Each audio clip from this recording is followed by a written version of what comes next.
পূজার মায়ের সরলতার সুযোগ নেওয়ার চেষ্টা করে চলেছে। একটা দালাল এসছিল, বলেছিল বাড়ি বেচে দাও, 60 লাখ টাকা দেব। আপনি ধানবাদের ওই বাড়িটা বেচে দিন, ঠিক আছে? আমি 3 বেডরুমের একটা ফ্ল্যাট নিয়ে নিচ্ছি, এই 1 বেডরুমটাকে বিক্রি করে দিচ্ছি, আপনি 20 লাখ দিয়ে দেবেন, তো হয়ে গেল একটা 3 বেডরুমের ফ্ল্যাট। কাল সিনেমায় একটা কন্টেস্ট হচ্ছিল, ওরা বলছিল SMS পাঠাও আর গাড়ি জিতে নাও। শেষ পর্যন্ত বাবলি চড্ডা লটারিতে জিতেই এখন গেল। ওদের ওখান থেকে রিপ্লাই এসেছে, আমরা গাড়ি জিতেছি, গাড়ি। গীতি সিঙ্গিং কম্পিটিশনের নাম দেওয়ার কথা ভেবেছে, আর সেটা নন্দা এখনো জানে না। গৌরব প্লিজ মাকে বলিস না। কারণ আমি চাইছিলাম তুমি রিটায়ারমেন্ট যেন না পাও আর পুনে না যেতে পারো। কিন্তু কেন? কারণ পুনেতে আমার আরেক স্ত্রী ছিল। রিটায়ারমেন্টের পর বিপুলের সাথে সুখে সময় কাটানোর স্বপ্ন পূরণ হলো না শুভার। এক একটা মুহূর্ত আমি ছটফট করতাম তোমার সঙ্গে থাকার জন্য। শুভাও মারা গেছে। যে বিশ্বাসকে সমস্ত বিবাহিত দম্পতির সম্পর্কের ভিত বলেও মনে করত, ওর স্বামী সেটাই ভেঙে দিল।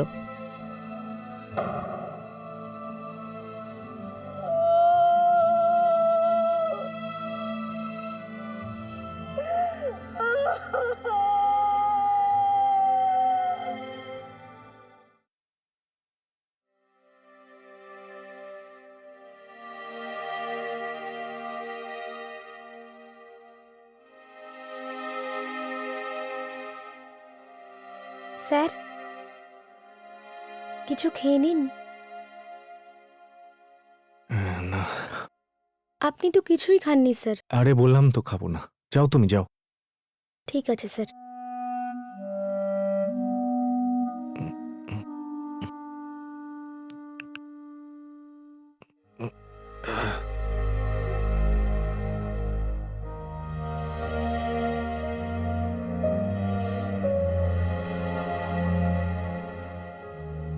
শুভা,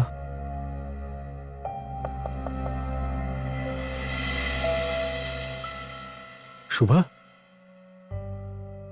শুভা দরজা খোলো। শুভা, সেই তখন থেকে তুমি জল পর্যন্ত খাওনি। শুভা প্লিজ দরজা খোলো। শুভা,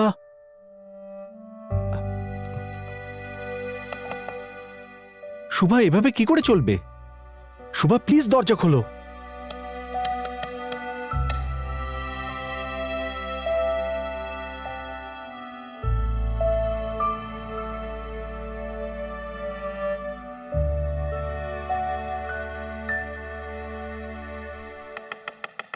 দিদি, ও শোভা দিদি, কিছু তো বলো। কি হয়েছে গো? ও শোভা দিদি, আচ্ছা ছেড়ে কিছু দাও তো মঙ্গলা, যাও এবার।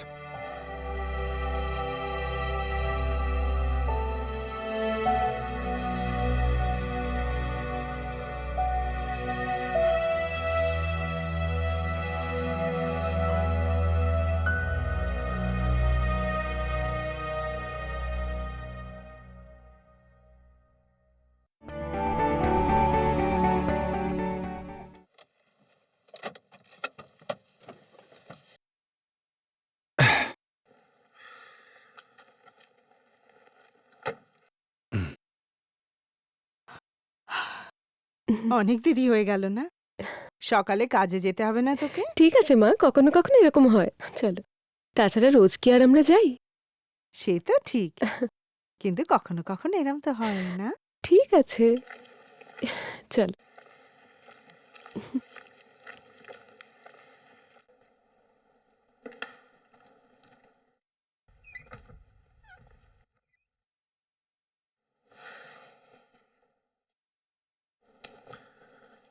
কি বলছিলে মাকে?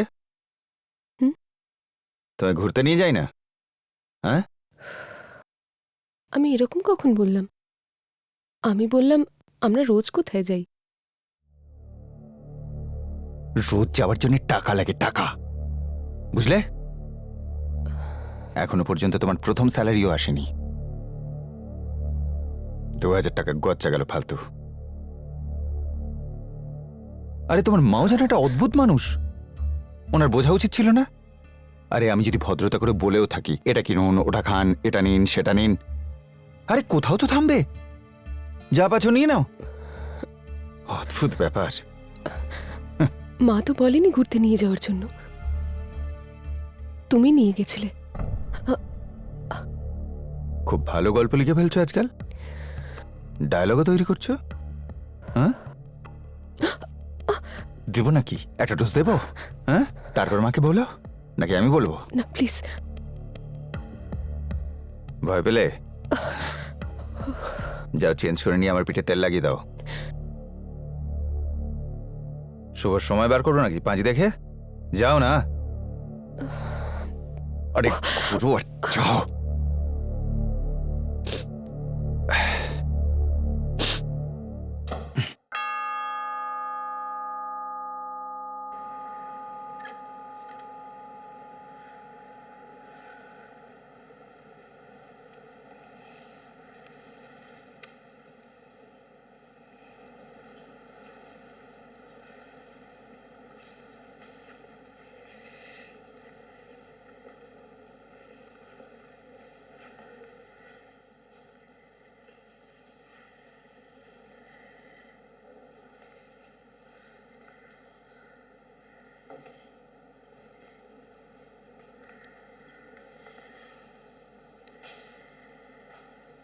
শোনো,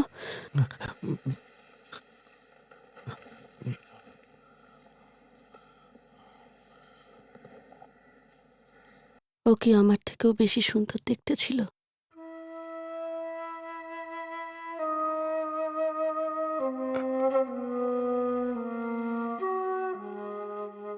আমি কি কোনোদিনও তোমার কাছে কিছু চেয়েছি? আমি তো সবসময় তোমাকে দিয়েছি।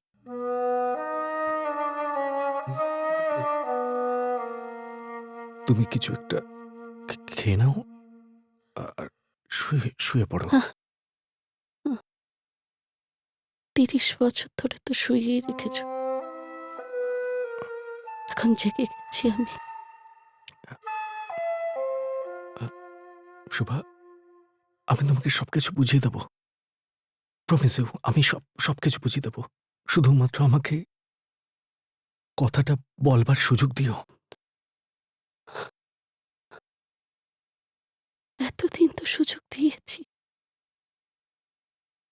আর কত সুযোগ দেব তোমাকে?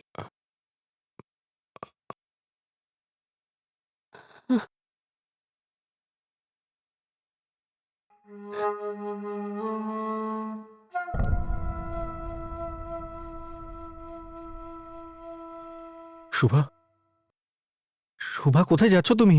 শুভা, শুভা কোথায় যাচ্ছ তুমি? শুভা কোথায় যাচ্ছ তুমি? ছেড়ে দাও আমাকে, ছেড়ে দাও আমাকে, যেতে দাও আমাকে, তুমি এখানে, ছেড়ে দাও আমাকে, আমি তো, ছেড়ে তুমি দাও এখানে যেতে আমাকে, পারো না। যেতে আমার দাও উপর রাগ আমাকে। তো, যা বলার আছে বলো বলো, কিন্তু রাত 3টের সময় তুমি কি করছো এগুলো? চলো। ছাড়ো আমাকে। কি বাকি আছে এখনো কথা বলার? কি বাকি আছে এখনো কথা বলার?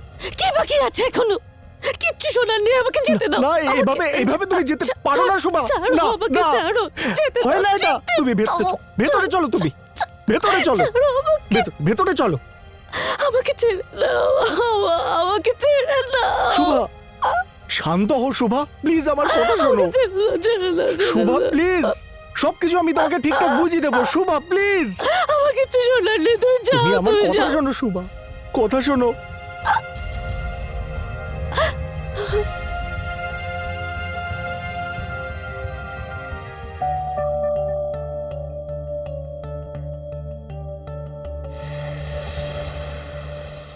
নাও সবাই লাড্ডু খাও। আমি তো এই যে আন্টি, বুলবুলকে লাড্ডু ভীষণ খান। ভালোবাসি। আপনিও নিন, বাছাই করা দামি লাড্ডু খেয়ে দেখুন। আরে বাহ, কি খুশিতে! আরে গাড়ি পেয়েছি আমি, গাড়ি 5 লাখ টাকার। ইএমআই তে নিয়েছে। ইএমআই তে নিইনি, ফুল পেমেন্ট দিয়ে নিয়েছি, ইএমআই তে নিয়েছি। আরে ছাড়ো, ছোট কোনো লাখ টাকার গাড়ি হবে। আগে না, ওই 1 লাখ টাকার নয়, 5 লাখ টাকার গাড়ি। গাড়ির নামটা তো বল। আরে নাম জেনে করবেনটা কি? হ্যাঁ, আর তাছাড়াও কালিদাস বলেছেন যে what is in a name, নামে কি এসে যায়। কালিদাস নয়, শেক্সপিয়ার বলেছেন। যখন নামে কিছু যায় আসে না, তখন কালিদাস বললো কি শেক্সপিয়ার, আমাদের কি? মিষ্টি খাও, মিষ্টি খাও। আন্টি আপনিও নিন। আরে নিয়ে এসো, নিয়ে এসো, এখানে নিয়ে এসো। এমনিতেই মিসেস যোশী রিটায়ারমেন্টের পর এই প্রথম খাচ্ছি মিষ্টি। হ্যাঁ, আমিও খুব মিস করছি ওনাকে। বিনা টেনশনে পেনশন খাচ্ছেন আন্টি। লাইফ হতো এসি।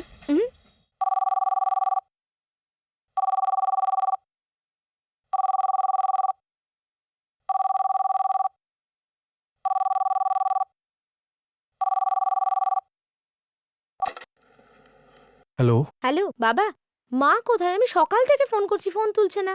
হ্যাঁ শোনা, মা মা শুয়ে আছেন। 11টা পর্যন্ত শুয়ে আছে। শরীর ঠিক আছে তো মায়ের? হ্যাঁ হ্যাঁ ঠিকই আছে।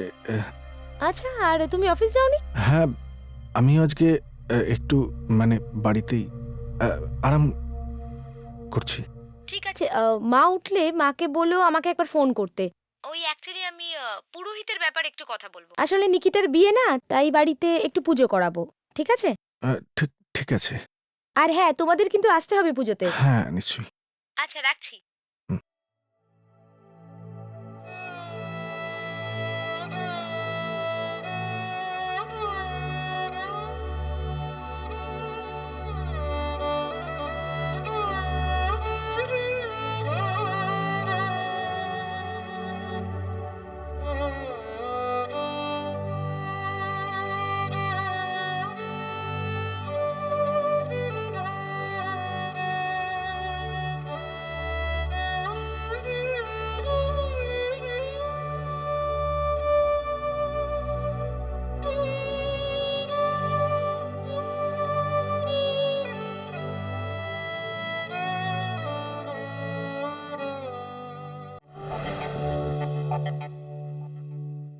মা, কি করছো?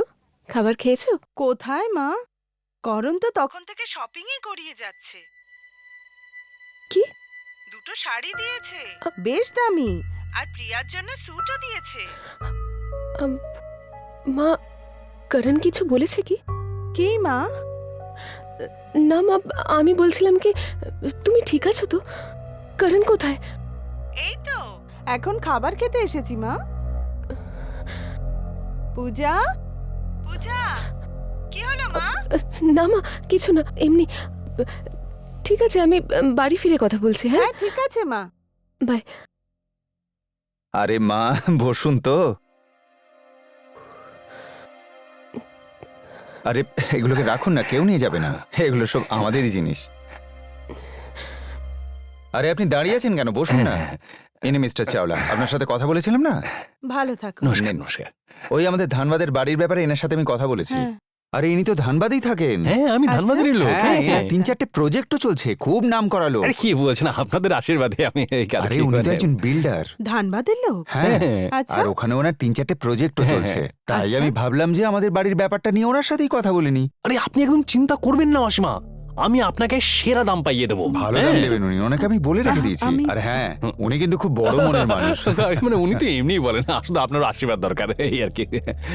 ও আর একটা কথা, আমি যখন আপনার বাড়ি দেখতে ধানবাদ যাব, তখন আপনার হাতের বেগুনের ভর্তা কিন্তু অবশ্যই খাবো। অবশ্যই খাবেন, অবশ্যই খাবেন।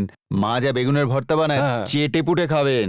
সেসব তো হবেই, এখন মুম্বাইয়ের খাবার তো খান। আরে হ্যাঁ, এটাকে বলে আপনি নিন burger। না অসীমা, আপনি খান না। নিন নিন, কেন লজ্জা করছেন কেন? আরে নিন না। আরে খাবেন খাবেন, এত তার আর কি আছে। আচ্ছা মা, হ্যাঁ? আচ্ছা আপনাদের বাড়ির সামনে যে মুখার্জি লেন আছে না, হ্যাঁ। ওটার থেকে 3-4টে গলির পরেই ওনার একটা প্রজেক্ট আচ্ছা, চলছে। আচ্ছা। প্রায় উনি ওখানে যান। এই আচ্ছা। 8-10 দিনের মধ্যে আবার উনি যাবেন। হ্যাঁ। তো যখন উনি ওখানে যাবেন, আপনি বাড়িটা ওনাকে দেখিয়ে দেবেন, দরদাম সব ওখানেই ঠিক হয়ে যাবে, তাই না? নিন, আচ্ছা। এবার তবে হাত মেলান। আরে কাজ হয়ে গেছে ধরে নিন। আর মা, আপনি মুখ মিষ্টি করুন, নিন পেস্ট্রি খান। হ্যাঁ। তো মিস্টার চাওলা, আরে অনেক ধন্যবাদ। কনগ্রাচুলেশন মা, খুব ভালো দাম পাবেন আপনি, বলে দিলাম। হ্যাঁ, আর যদি ওটা আপনি ফিক্সড ডিপোজিট করে দেন, ব্যাস। কে? হুম। চাটা ম্যাম, এ হলো মুঙ্গিলাল ড্রাইভার। ওই আমাদের আম্বানি আছে না, তার ওখানে গাড়ি চালাতো আগে। কি বলছিস তুই? ছোট আম্বানি না বড় আম্বানির কাছে? ছোট আম্বানি, বড় আম্বানি? আরে না না, সেই আম্বানি নয়। তাহলে? আরে আমাদের অফিসে যে সুপারভাইজার আছে না, অশোক আম্বানি, তার গাড়ি চালাতো। আচ্ছা, দেখ ভাই, আমার তো এমন ড্রাইভার দরকার যে ঠিকঠাক গাড়ি চালাতে পারে, ব্যাস। কি চাড্ডা ম্যাডাম, ও গাড়ি চালাতে জানে তাই তো ড্রাইভার। আচ্ছা, তো মাইনে কত নেবে? আগে 8,000। পাগল নাকি? 8,000 টাকা তো আমার নিজেরই মাইনে নয়, ওকে কোথা থেকে দেবো? 1,000-1,500 টাকা হলে কথা বলতে পারি। তাহলে এক কাজ করুন ম্যাডাম, আপনি গাড়ি চালানো শিখে নিন। পরের মাসে আমি ট্যাক্সি কিনছি নিজের, 10,000 দেবো, চালাবেন? হ্যাঁ? নমস্কার। আপনাকেও নমস্কার। ইডিয়েট কোথাকার, নিজের মতো একটা স্যাম্পল খুঁজে এনেছিস। কি চাড্ডা ম্যাডাম, 1000 টাকায় তো এখন সাইকেল ড্রাইভারও পাওয়া যায় না। তো এবার কি আমি সাইকেল কিনবো? ছাড় ভাই, আমি নিজেই ড্রাইভিংটা শিখে নিচ্ছি।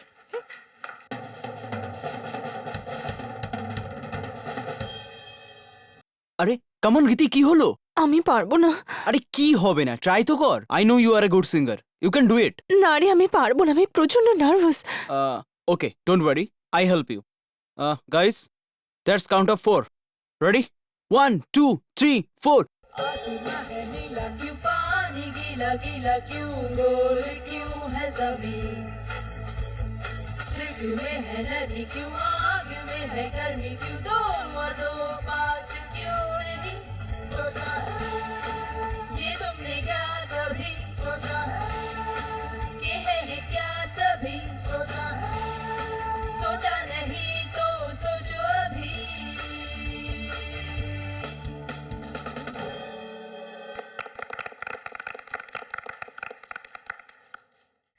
কিরকম হয়েছে? ঠিকই ফ্যান্টাস্টিক, আছে, মাইন্ড কি বলিস? আমি খুব নার্ভাস হয়ে গেছিলাম, আমার হাত পা ঠান্ডা হয়ে গেছিল। জেসি, কেমন লেগেছে তোমার? Super, very good. আরে আমাদের তো খুব ভালোই লেগেছে। বাকিটা তুমি তোমার হিটলার মায়ের কাছ থেকে জেনে নিও।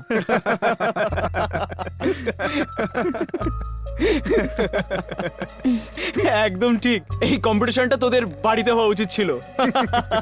ঠিক বলেছিস, এমনিতেও ওর মা ওকে লেট নাইটে বাইরে বেরোতে দেবে না। একটা একটা ট্যাটুর জন্য এত সিন ক্রিয়েট করেছিল, জানি না গানের জন্য কি করবে। আর তাছাড়া ট্যাটু তো শুধু এখন হাতে করেছিল, তাতেই এই অবস্থা। যদি অন্য কোথাও করতো তো।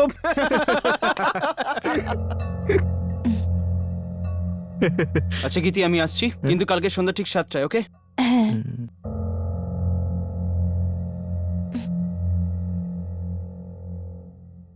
তোমার আমার মার সম্পর্কে এরকম বলা উচিত হয়নি। গীতি, গীতি, আই এম সরি ইয়ার। আমি তো শুধু মজা করছিলাম। দেখো, আমি তো শুধু এটাই চাই যে তুমি কলেজে সব কিছুতেই ফার্স্ট হও। ইউ ডিজার্ভ দ্য বেস্ট, সব কিছুতে। কিন্তু তোমার মা বারণ করবেন না উনি। আমি আমার মাকে চিনি, আমার খুশি ওনার কাছে সবকিছু। এনিওয়ে, আমি আসছি। বাই। বাই।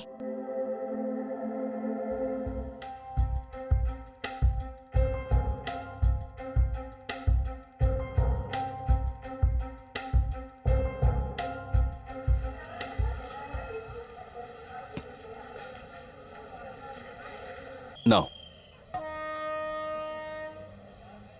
আমার খিদে নেই। আরে সকালের খাবার তুমি ঠিক করে খেলে না। নন্দা, এভাবে কি করে চলবে? আমি যখন গীতির কথা ভাবি না, তখন ভয় লাগে আমার। গীতি এখনো বাচ্চা নন্দা। কিন্তু তুমি তো বাচ্চা নও না, তাহলে এটা কেন বুঝছো না? যদি এখন থেকে লাগাম হাতে না নেওয়া হয় তো পরে পস্তাতে হবে। এই কাজটা না বাবার, মায়ের নয়। কিন্তু এখানে তো সবই উল্টো। তুমি তো সবসময় ওকে ছাড় দিতে থাকো। নন্দা, এই বয়সের বাচ্চারা বালির মতো।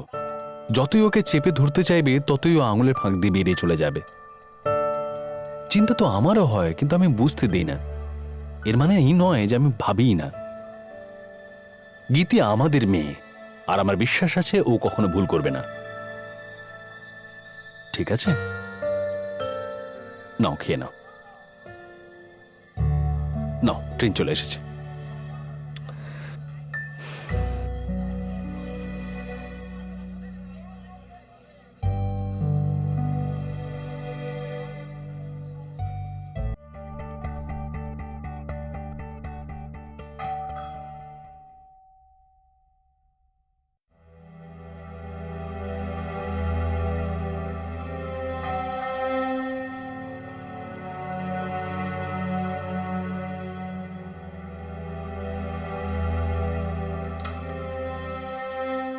এতক্ষণ লাগে দরজা খুলতে? মা কোথায়? ওই কি হয়েছে তোমাদের? তোমরা ঠিক আছো তো? বাবা, কি হয়েছে গো? তোমরা এভাবে দাঁড়িয়ে আছো কেন? মা, সকাল থেকে অলরেডি 3 বার ফোন করেছি। যখনই ফোন করি বাবা বলে তুমি ঘুমোচ্ছ, আর তুমি তো কল ব্যাকও করোনি। কিছু বলো, কি হয়েছে এটা কি? আরে কেউ আমাকে বলবে কি এখানে চলছেটা কি? মা, তোমাকে বলছি উত্তর দাও। মা, কি হয়েছে? মা, কি হয়েছে? মা, মা প্লিজ কিছু বলো, কি হয়েছে? মা, মা প্লিজ কিছু তো বলো, কি হয়েছে? মা